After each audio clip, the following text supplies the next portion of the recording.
Author कहते हैं कि पहले वो एक होटल में काम करते थे जहाँ पर एक गेस्ट बार बार आता था। ये एक मिलियनर था क्योंकि वाईफाई राउटर्स में इन्होंने 20 की एज में ही एक की कंपोनेंट का पेटेंट करवाया था। इसके अलावा भी यंग एज में इन्होंने काफी कंपनियां बेची थी, लेकिन पैसे को लेकर इनकी कुछ बचकानी हरकतें थी। हमेशा वो खुद के साथ लाखों रुपए कैश में लेके घूमते थे ताकि वो लोगों को ये दिखा सके कि वो कितने अमीर हैं। एक दिन वो होटल में आए और एक वेटर को एक नोट की गड्डी पकड़ा के कहा, जाओ सामने वाली दुकान से 2-3 गोल्ड के सिक्के ले आओ। उसके बाद उस टेक मिलियनेयर ने उन गोल्ड कॉइन्स को अपने दोस्तों के साथ सी में फेंकना स्टार्ट किया, जैसे कि वो कोई पत्थर फेंक रहे हो, और ये देखने के लिए कि कौन कितनी दूर सिक्के फेंक सकता है। ये सब मस्ती के लिए था और ऑब्वियसली बहुत ही जल्द ये मिलियनेयर ब्रोक हो गया। साइकोलॉजी ऑफ मनी बुक के ऑथर मॉर्गन हाउसेल कहते हैं कि पैसे के कुछ रूल्स हैं, ये सिर्फ इंटेलिजेंट के पास नहीं रहते बल्कि जो इन रूल्स को समझता है उसके पास ही रहते हैं। और आज हम इस वीडियो में साइकोलॉजी ऑफ मनी के 7 रूल्स देखेंगे, जिसमें सबसे पहला रूल आता है लक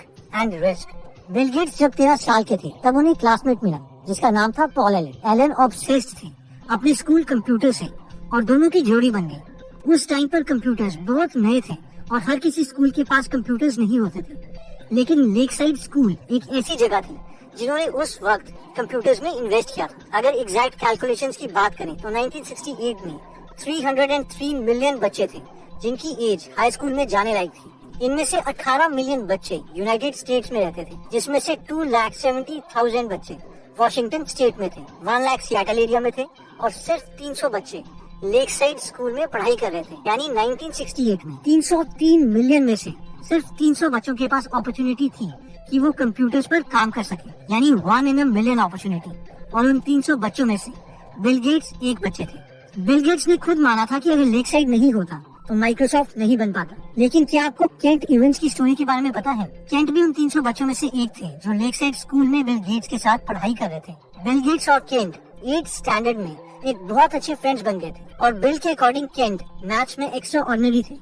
एक बार लेक साइड स्कूल में प्रॉब्लम आ रही थी कि स्कूल में बच्चे जो क्लास अपनी मर्जी की अटेंड करना चाहते हैं उसे कर सके, लेकिन इसे मैनुअली करना बहुत ज्यादा कॉम्प्लेक्स पड़ रहा था। स्कूल ने केंट और बिल गेट्स को इसका प्रोग्राम डिजाइन करने के लिए कहा और दोनों ने मिलकर इस प्रोग्राम को आसानी से बना दिया। बिल गेट्स और केंट इवेंट्स कंप्यूटर के फ्यूचर को लेके घंटों तक फोन पर बात करते रहते थे। बिल गेट्स कहते हैं, मुझे केंट का फोन नंबर अभी तक याद है, लेकिन इसके बावजूद हमें केंट का नाम अभी तक नहीं पता। एक्चुअल में हुआ ये था कि माउंटेनियरिंग करते वक्त केंट की डेथ हो गई थी। 1 मिलियन में एक ही इंसान माउंटेनियरिंग से मरता है और अनफॉर्चुनेटली वो केंट थे। इन शॉर्ट दोनों बिल गेट्स और केंट के लिए लक ने काम किया था, लेकिन ऑपोजिट डायरेक्शन में। तो पॉइंट ये है कि कई बार कई फोर्सेस जो हमारे कंट्रोल में नहीं होती वो हमारे लिए काम करती हैं, अच्छा या बुरा। लेकिन हमें उस पर ज्यादा फोकस नहीं करना है जिसे हम कंट्रोल नहीं कर सकते, बल्कि उस पर फोकस करना है जिसे हम कंट्रोल कर सकते हैं। नेक्स्ट पॉइंट आता है नेवर इनफ। रजत गुप्ता कोलकाता में पैदा हुए थे, लेकिन जो उन्होंने अपनी लाइफ में अचीव किया वो फिनोमिनल था। अपने 40s में मैकेंजी में वो सीईओ बन गए, जो कि एक वर्ल्ड फेमस कंसल्टिंग फर्म है। बिल गेट्स के साथ उन्होंने फिलैंथ्रोपिक काम भी किया। 2008 में गुप्ता की नेट वर्थ $100 मिलियन थी। ये इतना पैसा है कि अगर इसे हम बैंक में डाल दें और हमें 5% इंटरेस्ट रेट मिलता है तो हर घंटे हमें 43,000 रुपीज मिलते रहेंगे, और वो भी 24 घंटे इंटू 365 दिन। बट रजत गुप्ता बिलियनियर बनना चाहते थे। 2008 में गोल्डमैन सैक्स में फाइनेंशियल क्राइसिस आ गए थे, जो कि एक यूएस का इन्वेस्टमेंट बैंक है। वॉरेन बफेट ने इसमें $5 बिलियन इन्वेस्ट करने का सोचा ताकि इसकी सिचुएशन ठीक की जा सके। सबको पता था कि अगर वॉरेन बफेट इस बैंक में बैकिंग देते हैं तो इसके शेयर प्राइस बढ़ेंगे ही बढ़ेंगे। अब क्योंकि रजत गुप्ता गोल्डमैन सैक्स के बोर्ड मेंबर थे तो उन्हें इस इंफॉर्मेशन का पहले से पता था।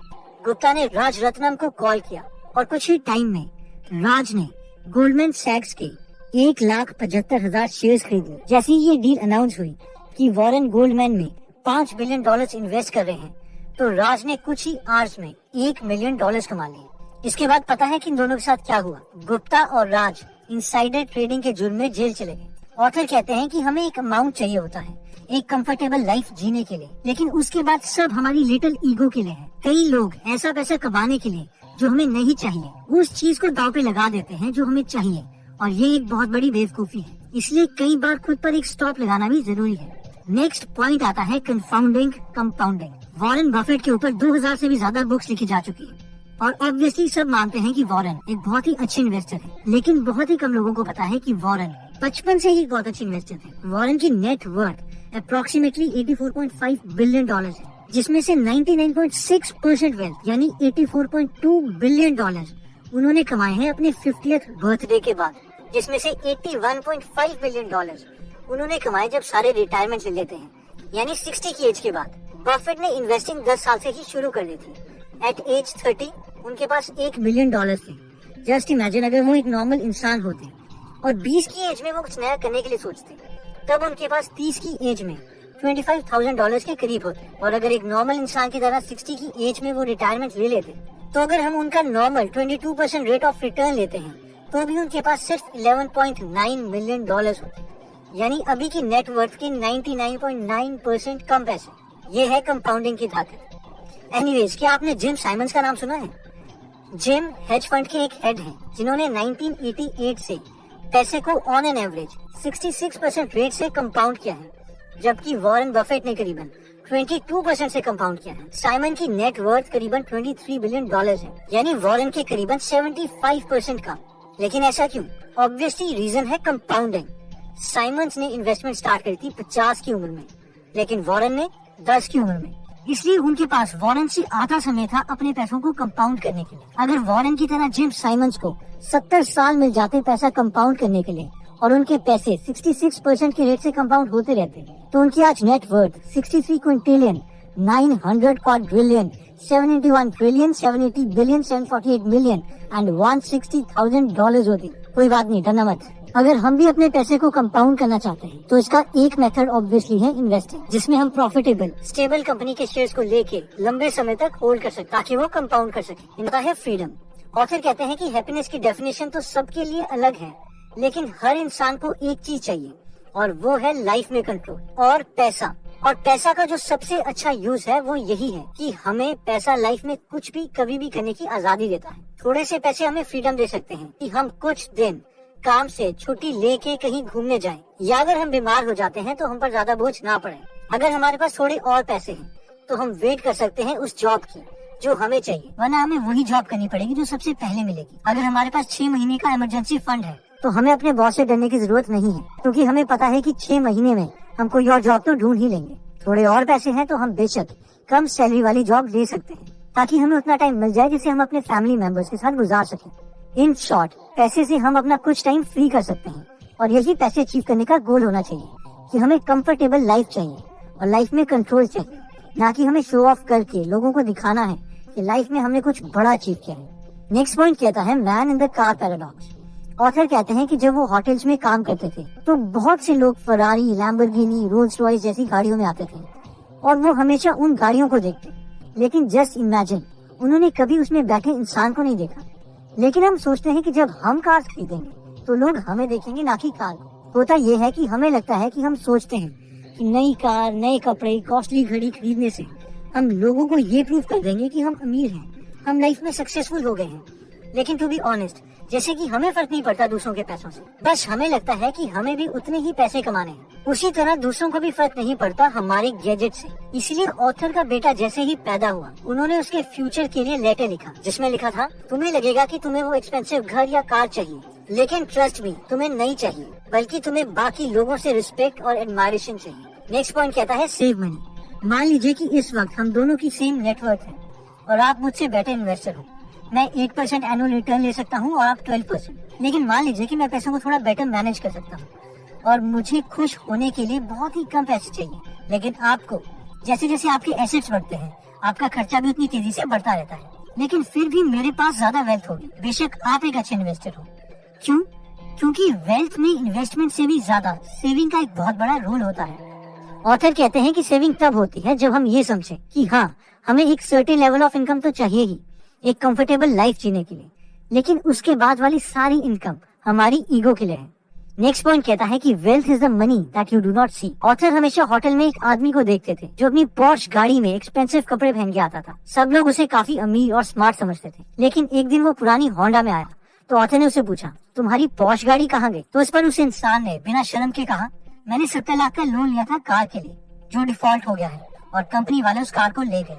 इस पर ऑथर कहते हैं कि जब भी हम किसी को 70 लाख की कार चलाते हुए देखते हैं, तो हमें इससे ये नहीं पता चलता कि उनके पास 70 लाख रुपए हैं, बल्कि ये पता चलता है कि जितने पैसे उनके पास पहले थे अब उसमें से 70 लाख रुपए कम हो गए या फिर 70 लाख का लोन ले लिया है।